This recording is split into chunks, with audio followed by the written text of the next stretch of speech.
सहनावतु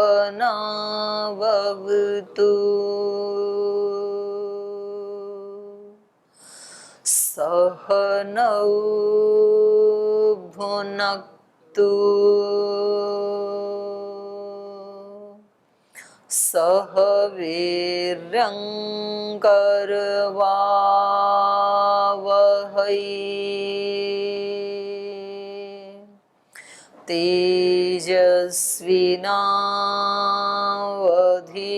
तेजस्विनावधीतमस्तु मा विद्विषावहै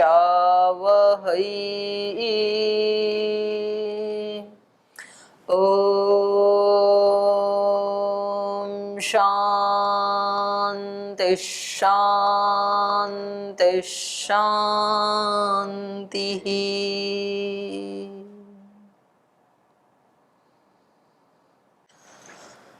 तो योग दर्शन में अष्टांग योग हम पढ़ रहे हैं और अष्ट अंगों में से 5 अंगों का अध्ययन हमने पिछले पाद में किया था। यम, नियम, आसन, प्राणायाम और प्रत्याहार। और इन 5 को बहिरंग कहा जाता है संप्रज्ञात समाधि की दृष्टि से, और 3 को अंतरंग कहा जाता है। तो ये हम इस तृतीय पाद में पढ़ेंगे 3 अंगों को, और तृतीय पाद का नाम है विभूति पाद, क्योंकि 8 योग के अंगों का 100% जो साधक पालन कर लेता है तो उसको ये सिद्धियां सहज उपलब्ध हो जाती हैं।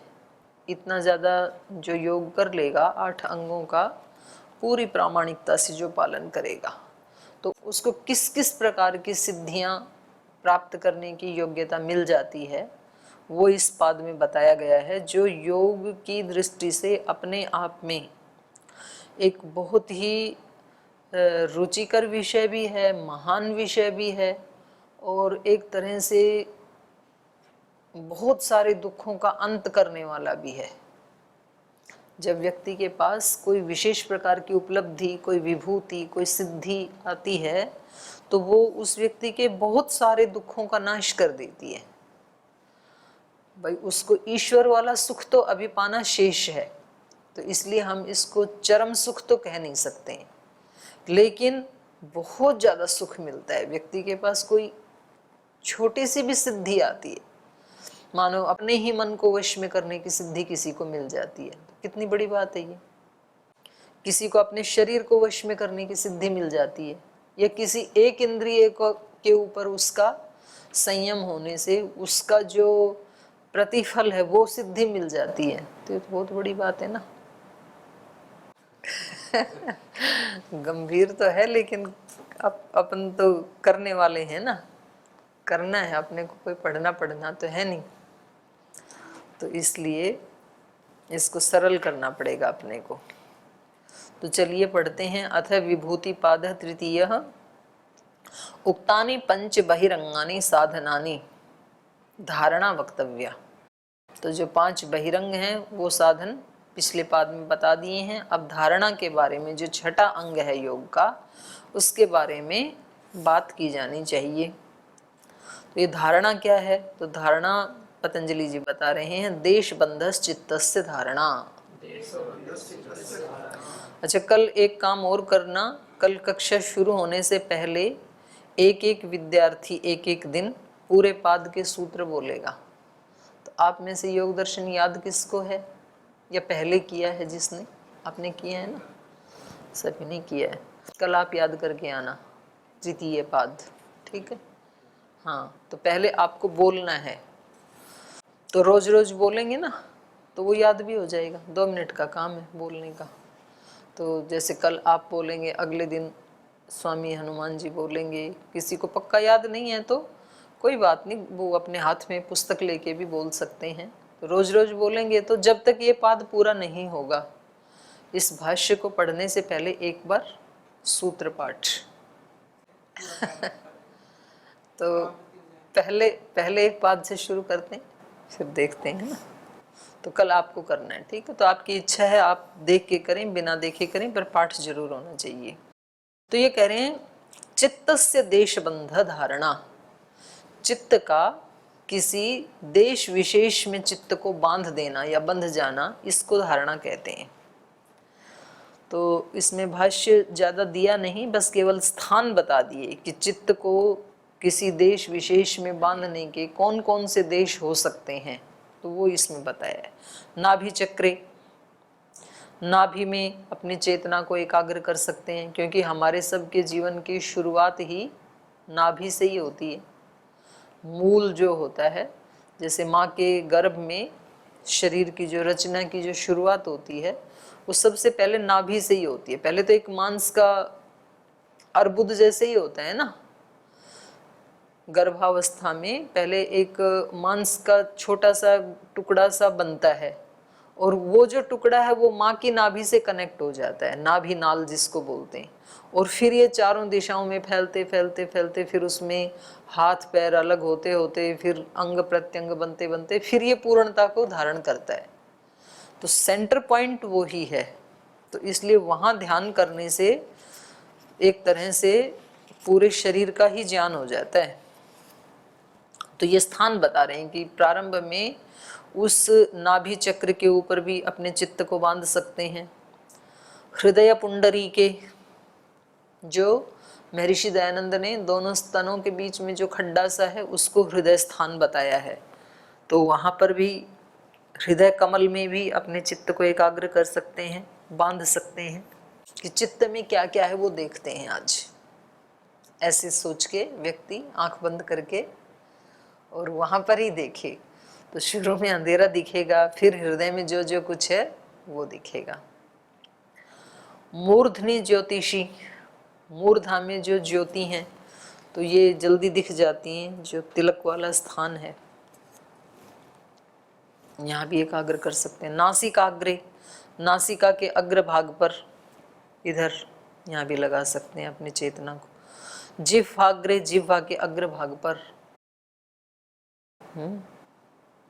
तो महाराज जी वहाँ जाके करना, अभी क्लास में तो पढ़ लो। हनुमान जी ने अभी अभी तो पुस्तक में बांधना है चित्त को अभी बांध दिया था। इत्येवम आदिषु देशेषु बाह्य व विषये, तो ये तो हो गए अंदर के स्थान। ये कह रहे हैं, एक ऑप्शन और दे दिया, बाह्य व विषये, किसी बाहर के विषय में भी। बाहर के विषय में मान लो चक्षु का विषय है कोई रूप, कोई पुष्प, चंद्रमा, सूर्य, कोई भी चीज, या तो बाहर का विषय है कोई शब्द, कोई स्पर्श, पांचों इंद्रियों में से कि कोई भी एक विषय हो सकता है बाह्य विषय में। बाह्य व विषय चित्तस्य वृत्ति मात्रेण बंध, वृत्ति मात्र का, सॉरी वृत्ति मात्र से, वृत्ति मात्रेण बंध, वृत्ति मात्र से बांध देना। वृत्ति मात्र से मतलब सात्विक वृत्ति से चित्त को बांध के रखना, ये धारणा है। पर ये धारणा लगेगी तभी जब व्यक्ति पहले अपने दैनिक जीवन में यम नियमों का पालन करे।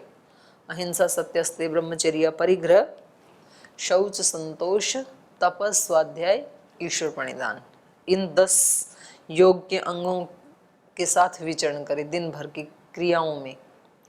और फिर उसका आसन भी सिद्ध हो, शरीर के किसी एक पोस्चर में कुछ देर कमर सीधी करके बैठने का अभ्यास।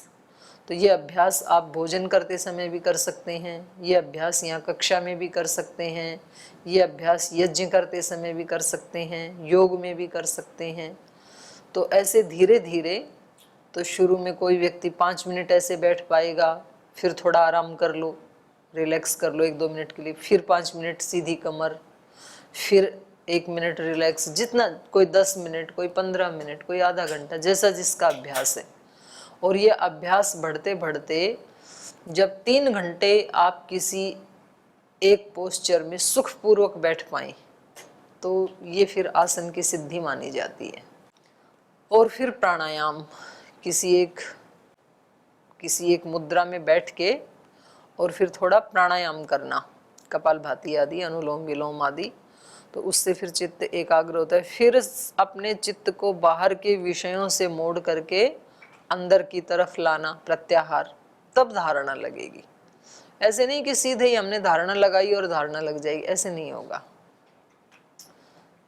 पीछे के जो योग के अंग हैं उनका पालन अपेक्षित अनिवार्य है, ऑप्शनल नहीं है कि कोई सीधा भी लगा सकता है, ऐसा नहीं है।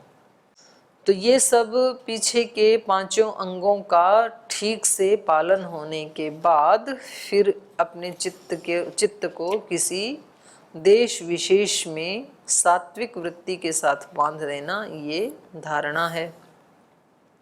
धारणा के बाद जब ज़्यादा यहाँ पे ध्यान करते हैं तो ज़्यादा देर तक बैठेंगे दर्द हो जाता है। दर्द हो जाता है तो ये देखना पड़ेगा कहीं कफ आदि तो नहीं है वहाँ पे, तो सूत्र नीति, जल नीति, या आंखें कमजोर तो नहीं हैं।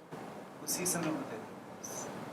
वही तो, क्योंकि वहाँ पर जोर पड़ रहा है ना, तो ये कारण भी हो सकते हैं। दूसरा, आपका आज्ञा चक्र के ऊपर जो मल जमा हुआ है तो उसका अभी आप विदीर्ण कर रहे हैं उसको, इसलिए भी हो सकता है। वहाँ पे प्रकाश तो दिखता है, कभी दूर जाता है, कभी पास में आता है, कभी इधर उधर दौड़ता है। हाँ तो कोई बात नहीं, उसका कलर चेंज होता है।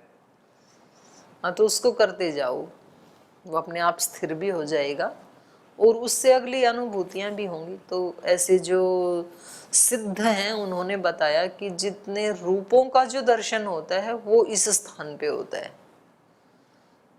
रूप जैसे इष्ट देव होते हैं ना अलग अलग, किसी का हनुमान जी, किसी का देवी, किसी का शिव भगवान, किसी का ओंकार, तो जो भी रूप की जो धारणा है व्यक्ति के मन में उसका दर्शन यही होता है। तो पहले प्रकाश आएंगे, अलग अलग रंग के आएंगे, फिर वो धारणा जैसे जैसे बढ़ती जाएगी तो आपको आपके इष्ट देव के भी दर्शन हो जाएंगे।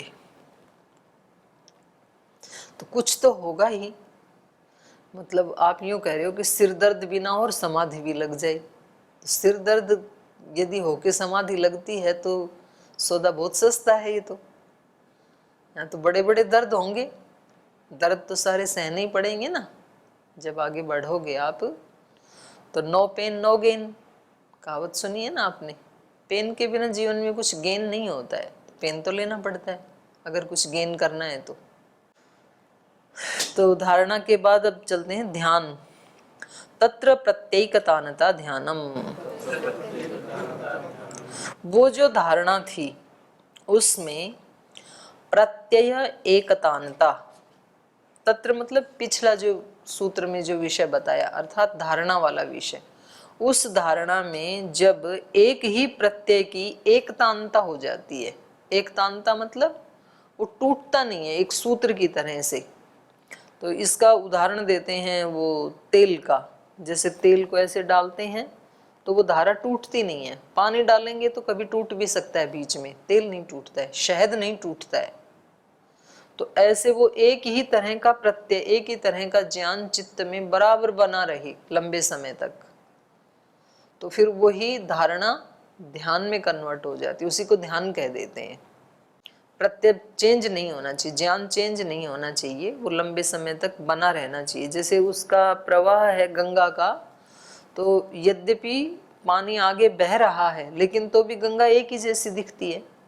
तो ऐसा तो नहीं है ना कि ये पानी तो बह गया फिर बीच में गैप आ गया फिर और थोड़ा पानी आएगा तो उसको तो हम गंगा नहीं कहेंगे।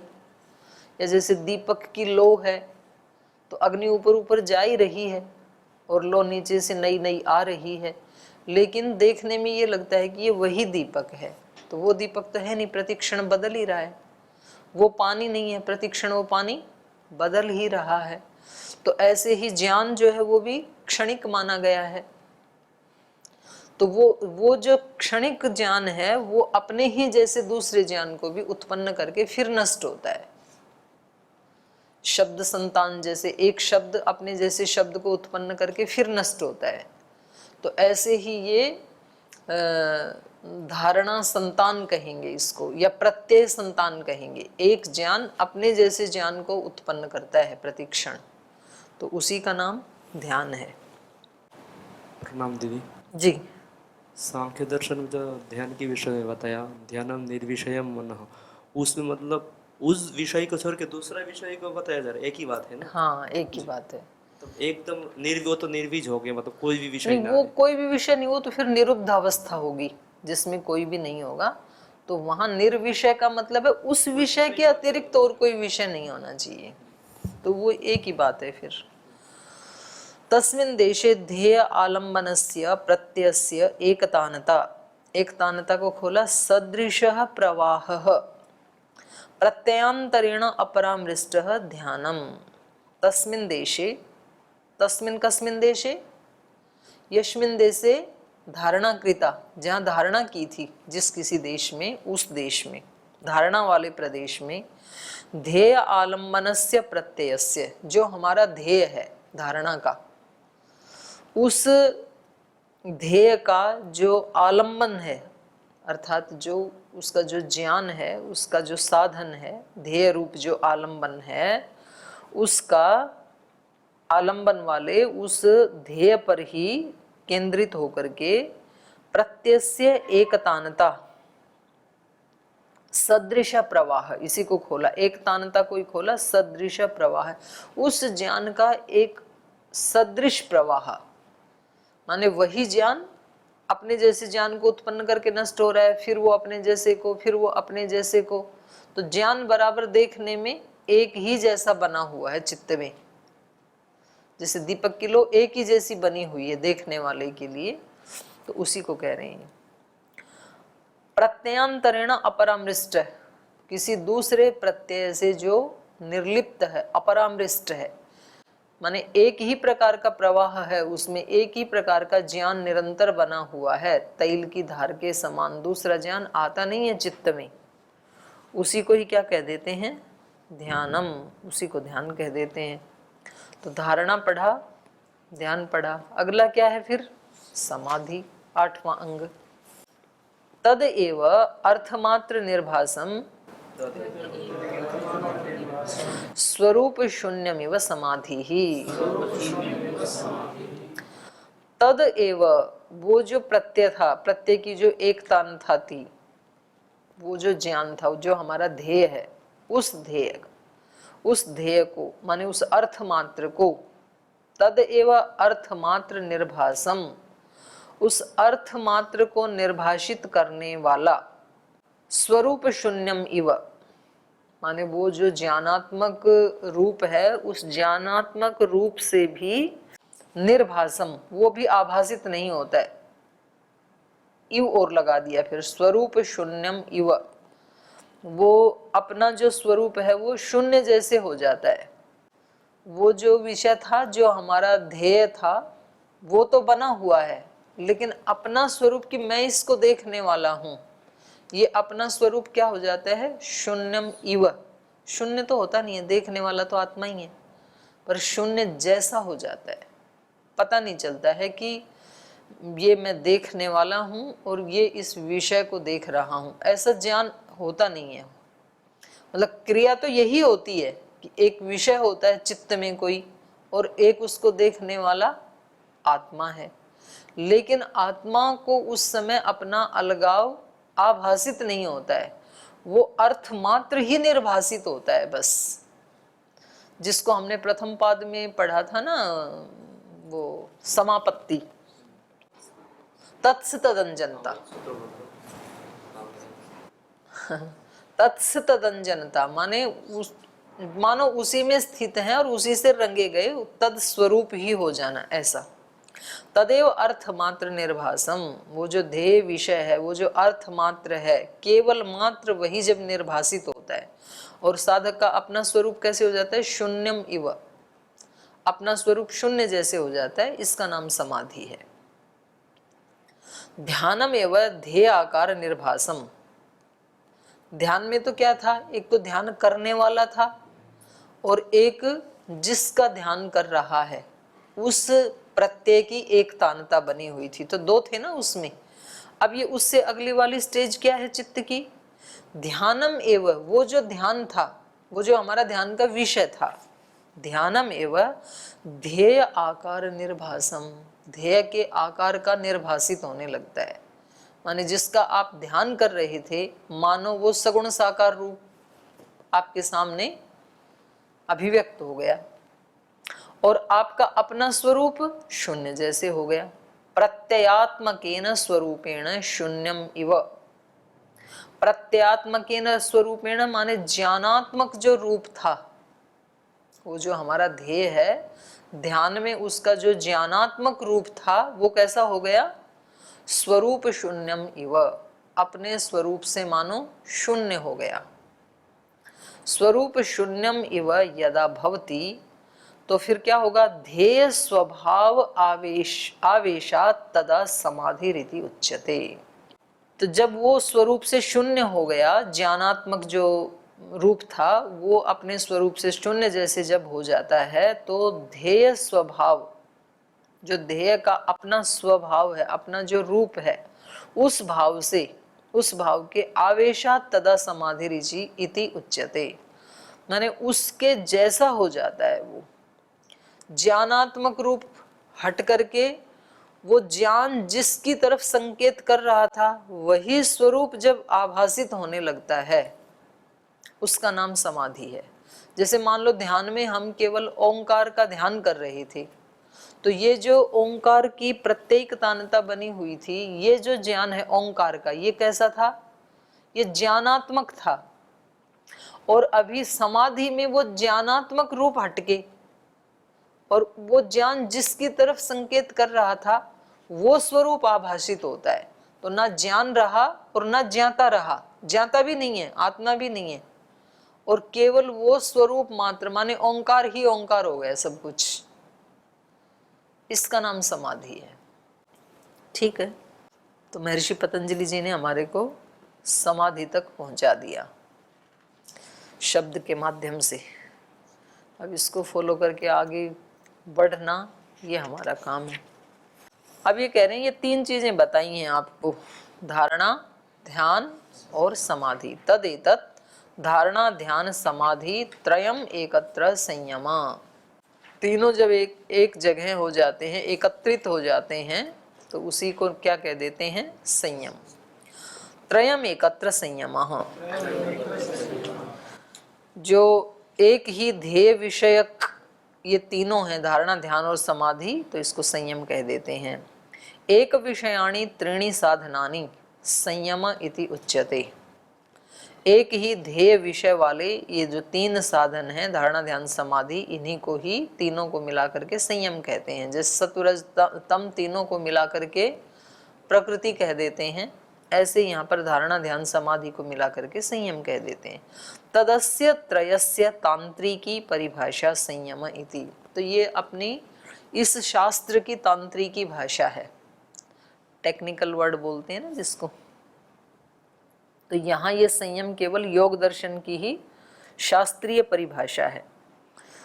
और जब ये तीनों हो जाते हैं तो क्या होता है? तज्जयात प्रज्ञालोकः। तज्जयात मतलब उस संयम को जीतने से।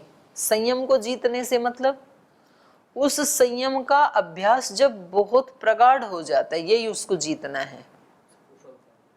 हाँ, उसकी कुशलता, उसकी विशारदा, बार बार हम लंबे समय तक, पहले हमने धारणा की, फिर ध्यान में हम आगे बढ़ गए और ध्यान से समाधि में उतर गए, और उस समाधि का अभ्यास जितना जितना जितना बढ़ता गया, तो वैसे वैसे हम समझ लो उसको जीत रहे हैं। उसको यहाँ पर जीतना कहा है। तज्जयात, उस संयम के जीत लेने से प्रज्ञालोक, प्रज्ञा का आलोक इसको प्राप्त होता है, प्रज्ञा का प्रकाश होने लगता है जीवन में।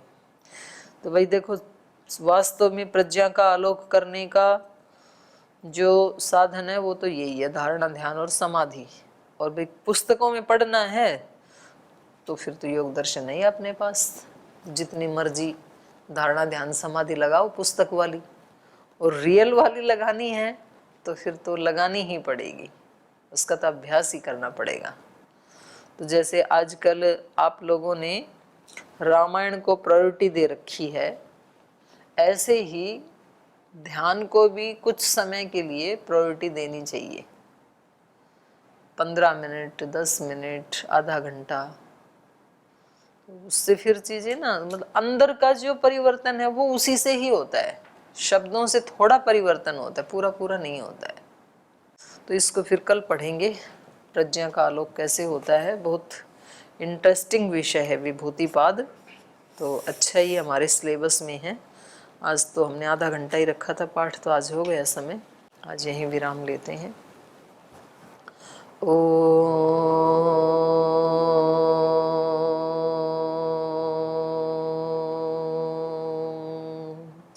शांति शांति शांति। श्री गुरुभ्यो नमः।